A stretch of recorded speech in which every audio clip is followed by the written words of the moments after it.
Diversity Superman is hitting box offices with The Rock. Since DC is hell-bent on getting rid of Henry Cavill for some reason, we are now stuck with this. The Rock is Hollywood's go-to guy to reboot a franchise or a whole universe. You know what the hell they got now. We have universes in the Spider-Verse, the Metaverse. I just can't anymore. The DC Universe. So here we are. Basically, if you know anything about comic books, you know Black Adam is a villain in every version or iteration of the character. Sometimes they make him an anti-hero, but he's still a piece of crap. But I'm sure the DCU will make The Rock's version of Black Adam a villain that's a sympathetic anti-hero, much like the MCU did with Thanos. Thanos in the comics, total psychopath. On the level of Darkseid, okay? He's in love with Death, and he's hell-bent on killing everything to get Death to, love him back or something. We're not even getting into that. But the MCU version of Thanos, he's basically an extreme eco-terrorist on a galactic scale. Look. Pretty, isn't it?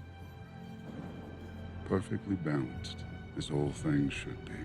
I doubt the movie will feature the most recent iteration of Black Adam's explanation of how he came to be, where he kills his own nephew for power.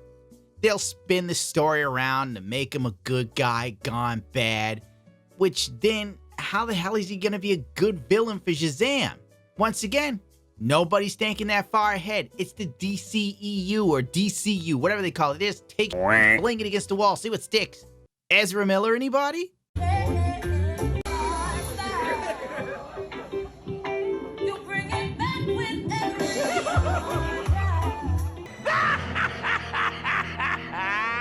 Now there's a supervillain story. I was a slave until I died. Then I was reborn a god. My son sacrificed his life to save me.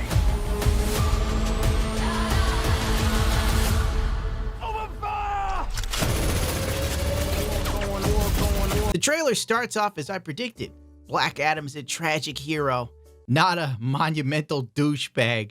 Look out, baby. He's bad to the bone. Bullets can't hurt him.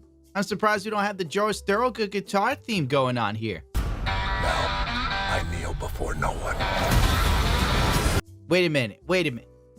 Hawkman is black now? When did that happen? Good Lord. It almost seems like Marvel and DC take the characters that they at least care about and make them black or gay. And what do? They got dice and they roll them to see what they're going to turn the character into.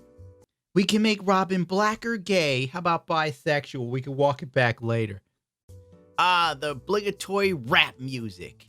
This trope is now so damn tired, I've begun listening to redneck music to escape the badass anti-hero trope.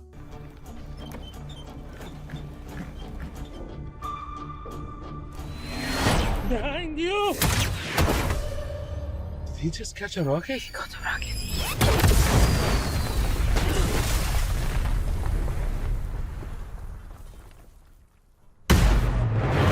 For The Rock to keep playing all these badass characters, the second someone gets canceled that The Rock happens to notice, he runs faster than a bad pack of tuna through my bowels.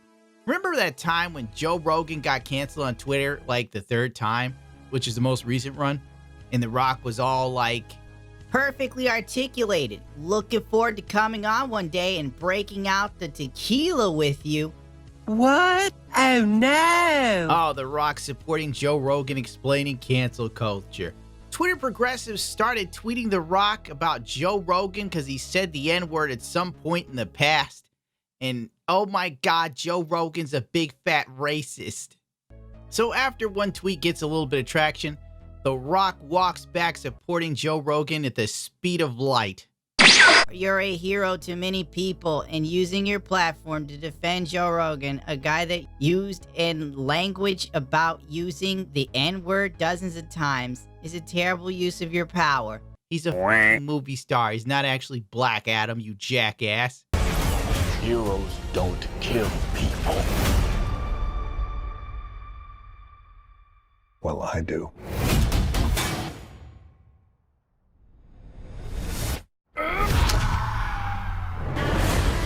Have you actually listened to this man's many racist statements about black people? The Rock comes back quickly.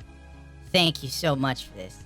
I hear you as well as everyone else here 100%.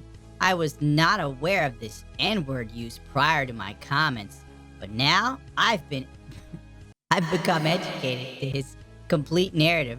Learning moment for me. Maleho, brother, and have a great, productive weekend. DJ.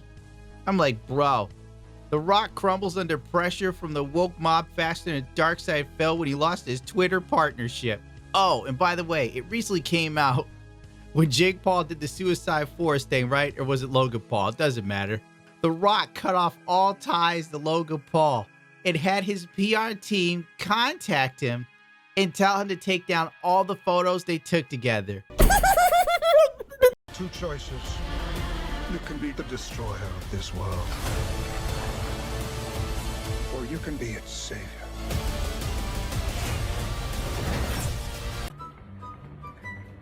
Gay. Like, dude, I can't take you serious as a movie badass. You're afraid of keyboard warriors and people on Twitter that are just, good lord. The Rock's character from Fast and the Furious would have stopped chasing Dom if someone turned around and accused him of making a racist joke in 2010.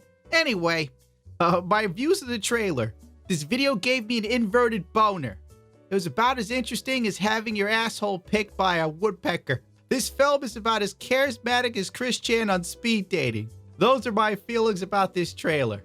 It's basically your standard DCU sludge, hoping to God to catch the last embers of the superhero movie fad before it slowly dies a miserable death of oversaturation. I give it a 1.5 out of 5. Oh, sweet. We're under 10 minutes, Jesus.